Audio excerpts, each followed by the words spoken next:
it's something I feel very, very strongly about. And it's not just because, you know, it's the fad thing to do right now. It's because I have experienced, I have lived my life seeing that the different perspectives that people bring from their different backgrounds, their different experiences, result in richer solutions. The lawyer I'm interviewing today is a partner and until recently the head of international banking at the UK top 40 law firm Olswang. She established the international finance practice at Olswang and headed up its international practice group until April 2013. She was a member of Olswang Management Board for 12 years and remains the chair of its diversity working group. She was called to the bar in 1985 and joined Magic Circle law firm Clifford Chance as an employed barrister in 1986, requalified as a solicitor in 1988. In 1995, she left Clifford Chance for Simmons & Simmons, where she subsequently became a partner. In 1997, she joined the American law firm Dewey Ballantine, now known as Dewey & LeBoeuf, before settling in as a partner at Olswang in 2000. She's a board member of the Solicitors Regulation Authority, as well as that of the education charity FFWG. She's also on the Governing Council of Cranfield University. Her specialism is all areas of domestic and international banking law. In recent years, her work has focused on corporate debt restructurings, real estate finance, private equity financing, acquisitions, and tax-structured finance, particularly in the leisure and retail sectors. Our clients range from domestic and international banks to corporate and institutional borrowers. The lawyer I'm interviewing today is Moni Mannings. Welcome, Moni, to the BLD interview. Thank you. Moni, let's just get straight to one question that I really am very keen to have an answer to. You started legal practice as a barrister. I did, yes. And then you changed and requalified as a solicitor. I did, yes. Why the change as a matter of interest? I'd like to say it was something very strategic and that it was all pre-planned. It wasn't. Sometimes in your careers you take opportunities and you adjust as you go. And for me, I think I'd gone to the bar on not enough information. We are talking nearly 30 years ago. Absolutely. The bar, I think, wasn't ready for me. I don't think I was ready for it. I turned up as a young black woman, already married, hadn't been to a public school, so I didn't have the credentials. First person in my family to have gone to university. I didn't know what to expect, and I don't think the bar knew what to do with me. It was a much more conservative place than it is now. What I also didn't appreciate, and it seems inconceivable that I didn't now, is that you are a sole practitioner. And I didn't have the financial resources to keep myself going until I was able to, you know, sort of generate a practice. And so there was no reach funding of mummy and daddy? No, that is, they supported me extremely well in all sorts of other ways.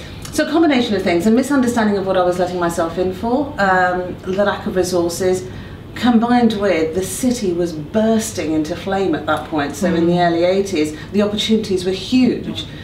All of those things come together, you take a decision. There were some great jobs offered, and I took up the position with Clifford Chance. So it was about as strategic as that. I don't think regarding the bar, it's changed that much in nearly 30 years. But not really for me to say. Then you went into banking, really.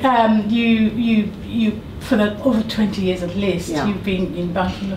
Why this particular area of law? What was the interest in this particular? Again, like with so many careers, and you'll find when you talk to a number of people, some of it is by accident and some of it is by design. It was what was available. The banking and finance in the city and corporate work was absolutely exploding, so it was partly what was available. But once I'd got into it, why did I stay in it for 20 years? It's fascinating, it's complex, it's intellectually demanding, it's transactional. I am a transactional lawyer. I really like the dynamic of doing deals. I have a range of sectors and industries that you can get involved with, so it's kept me interested. It's not per se that money is endlessly fascinating when it's other people's money. Oh, really is. Now we're getting back to the beginning. If we just work our way back to the beginning, what was your first ever job, Moni? My first ever job, Debo, was actually an unpaid job. I was 10 years old, and I was 10 years old, and I was asked by the headmistress of my primary school if I would answer the phone one lunchtime a week for certain privileges that then, it's a bit like being a prefect. I find it almost inconceivable now that that was my first job. Very responsible. I took messages and did all of that. My first paid job behind the counter at Boots, the chemist.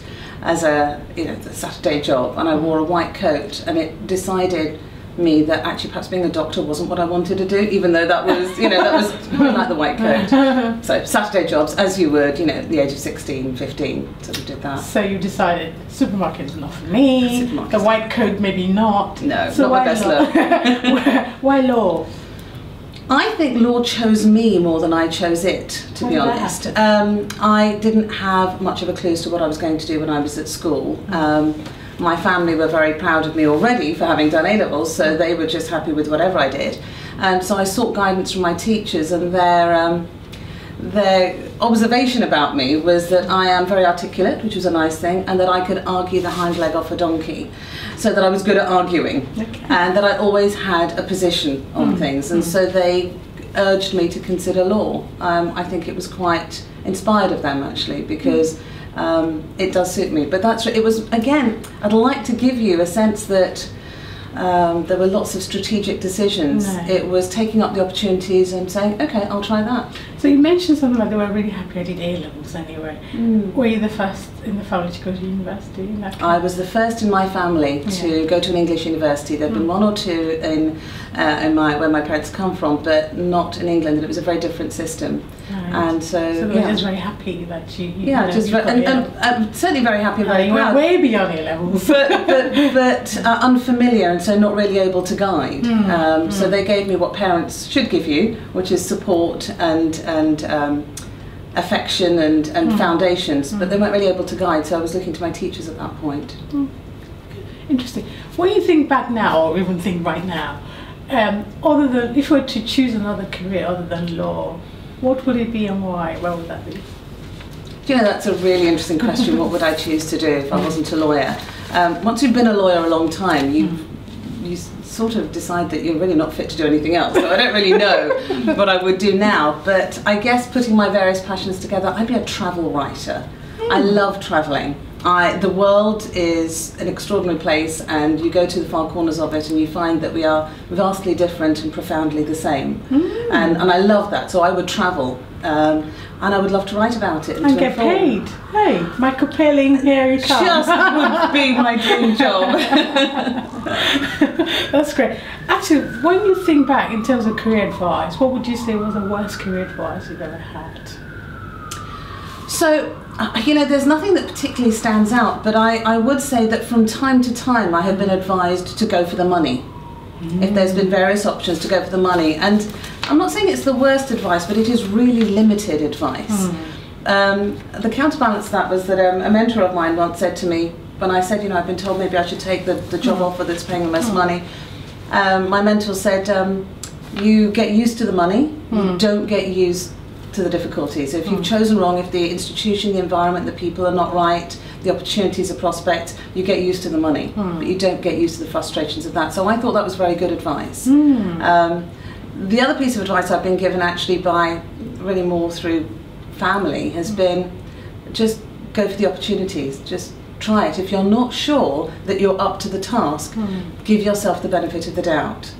Don't edit yourself out of it. Give yourself the benefit of the doubt. And I've tried to do that when I'm not sure if I'd be able to do something. I say, well, I'll give it a go. Give it a go. What have you got to lose? In my career as much as in life, really. Great advice. So, what is the best advice, career advice you would give to others in that case? I suppose the best career advice I'd be able to give people is keep going. Keep going. Your path in your career is seldom completely clear ahead of you. It is very infrequently very straight. So when you turn a corner, when it's not going the direction you think it's going to be, just keep going, because you will build on that experience, on that knowledge, even if it's a turn that hasn't been quite what you wanted or expected. Just keep going. Never know what's around the corner. Absolutely. Another great advice. I'm going to be writing just all these pieces of advice down. What would you say you're happiest, most passionate about? So the deep answer to that is my friends and my family. Those are my roots, those are my foundations. That is, without that, everything else lacks colour. So that is the root of it.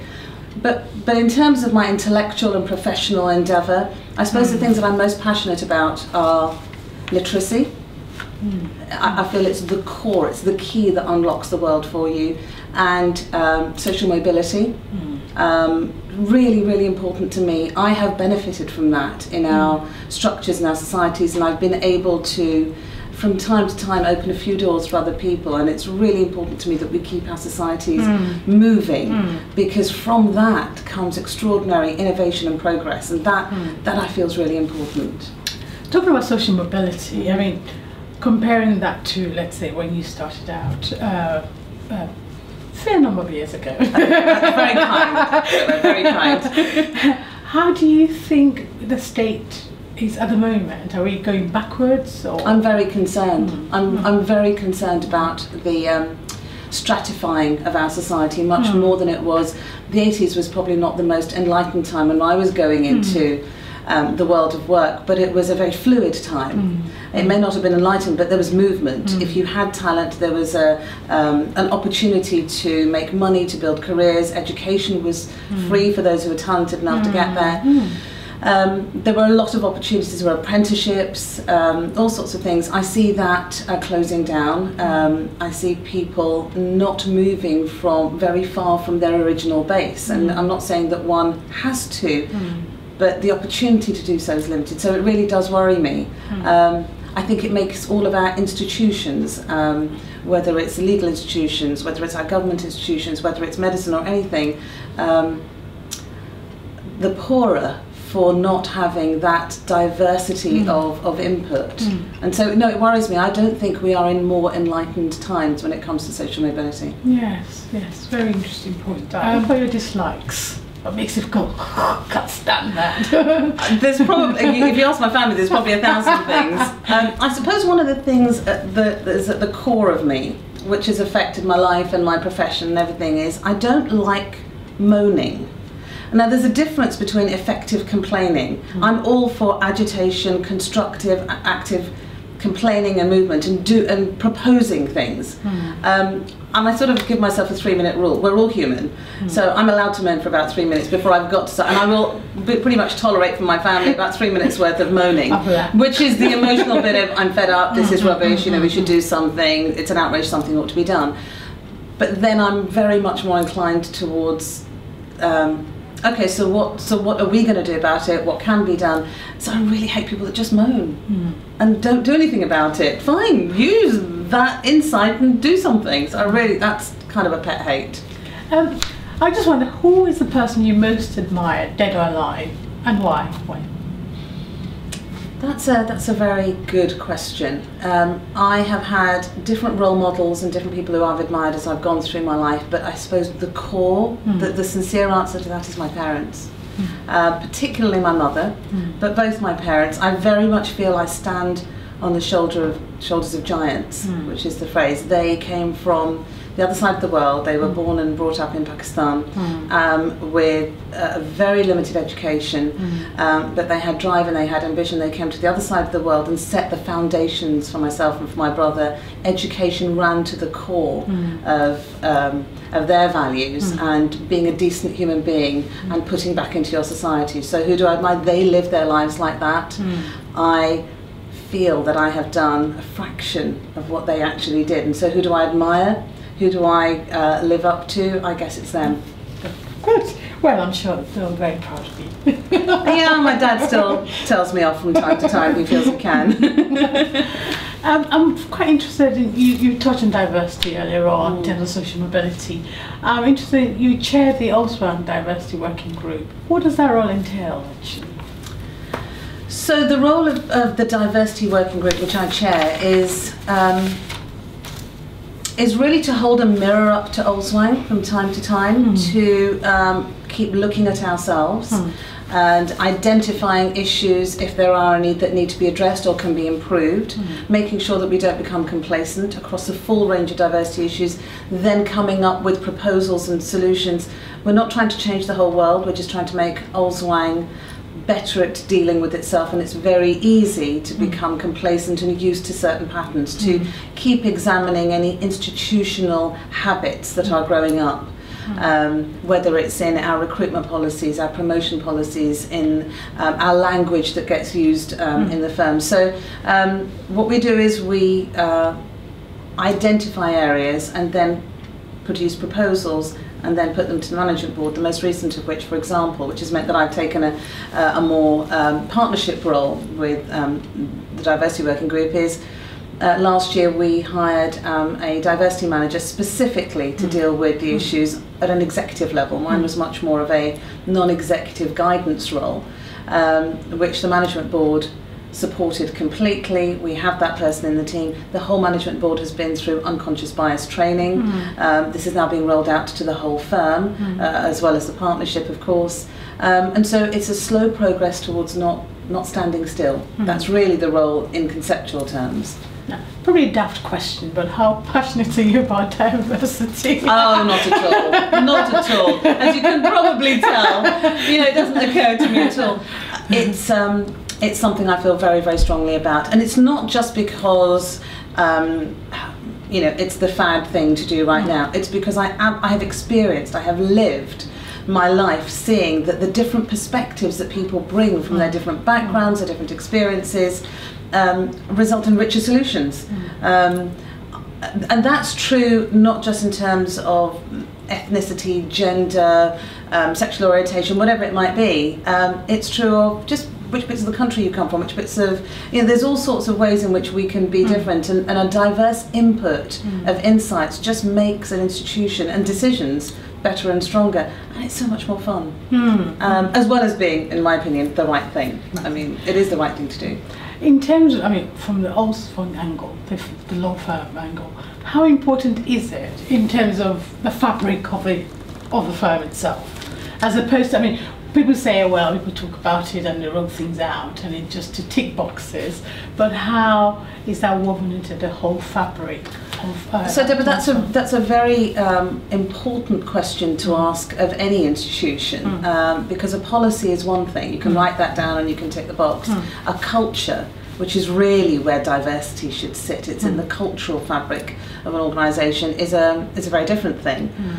And what encourages me about Olswang is that the very beginnings of Olswang, and let's remember it's only about a 30-year-old firm, it's not a very old firm, began with difference being at its very roots. It didn't look like another law firm, it's always looked a bit different, it's always done work that was slightly different from the very beginning. It was a small firm that just has exploded into the sort of upper echelons of the law. So it doesn't have the old school traditional roots, and so difference was valued in Olswang right from the very start, and that runs through the fabric of Olswang now. It's individuality, difference, and empowerment are respected.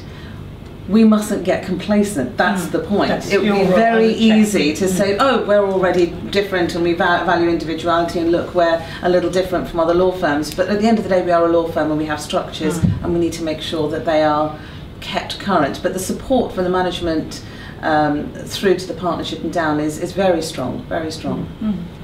And just to change the topic slightly, what would you consider to be your professional high points? Do you know, so asking me about my professional high points is a very interesting question, because I don't tend to look backwards that much. So looking backwards to see what the high points have been is an odd thing, because I'm always trying to look forwards. But I guess the things that I'm proud of are some very quiet things which people wouldn't know about, which I'm personally really pleased of. There are two people who I've helped begin in quite difficult circumstances for them, begin their legal careers, who have now gone on to absolutely thrive. I know it, they know it. I'm very proud of them and their achievement.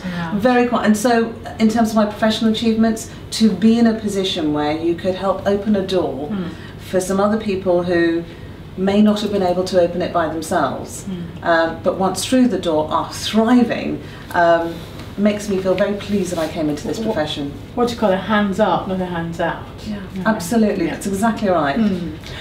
Well, I know you've scaled so many heights. You've achieved a lot.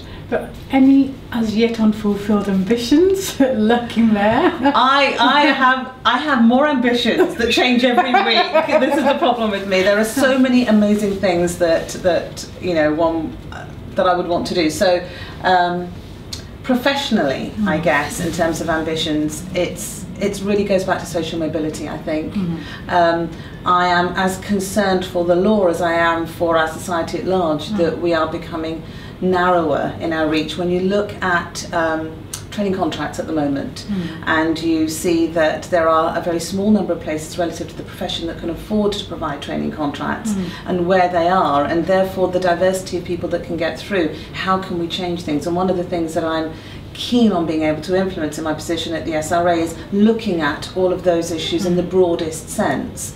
And so ambitions to just leave the profession slightly better than I joined it, because that's what we ought to be able to do as we go through it. Better, more diverse. Better, more diverse, better equipped to deal with the forthcoming changes that there are in society, better, more rounded, on a variety of dimensions. Do you have any professional regrets? No, I really don't. No professional regrets. There have been some missed turns, there's been some difficult decisions, there's been some changes that I've had to make, but I don't tend to look backwards, and everything that's happened has given me an insight into something else. When I've worked in several different law firms, each of which have given me an insight into what I want to do next, what I will take with it, what I've learnt, even if it's been difficult or frustrating. I've got no professional regrets. I'm really glad I became a lawyer. I'd love to have been a travel writer, but I'm really glad I became a lawyer. It's not too late. You never know. Regrets are really heavy weights to carry around, and I tend not to. Is it because you mentioned you don't look back? Anyway? I don't tend to look back. So if you don't look back, you just look forward. You just look forwards, and everything is therefore just part of the experience. And the final question we ask everyone at the BLD interview is, if you could rule the world for a day, what would you do? That's fabulous, isn't it? That's a fabulous question. I have never really sought to rule anyone or anything, so it's a difficult question. But if I had a superpower... It's given to you. You have no choice. I have no choice. I'm ruling the world, and if I could fold in a superpower with that, I would create universal literacy for all. Absolutely every human being on this planet to be literate, particularly women, because they are the roots of the families that are grown. Whether we like it or not, whether it's a gender issue or not, actually mothers and women have a huge influence on the way families are grown. But literacy is the key to better health, to changing one's situation economically, to being able to go on and do great things and innovate. Literacy, that would be my one day wish. Literacy for all. Fantastic, and I wish you get to rule the world in one day. Moni Mannings, thank you so much. Thank you very much.